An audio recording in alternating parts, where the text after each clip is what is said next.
Tenha firmeza em suas atitudes e persistência em seu ideal. Mas seja paciente, não pretendendo que tudo lhe chegue de imediato. Há tempo para tudo. E tudo que é seu virá às suas mãos no momento oportuno.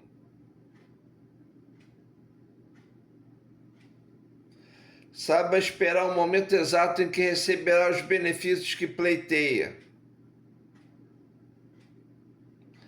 Aguarde com paciência que os frutos amadureçam para que possa apreciar.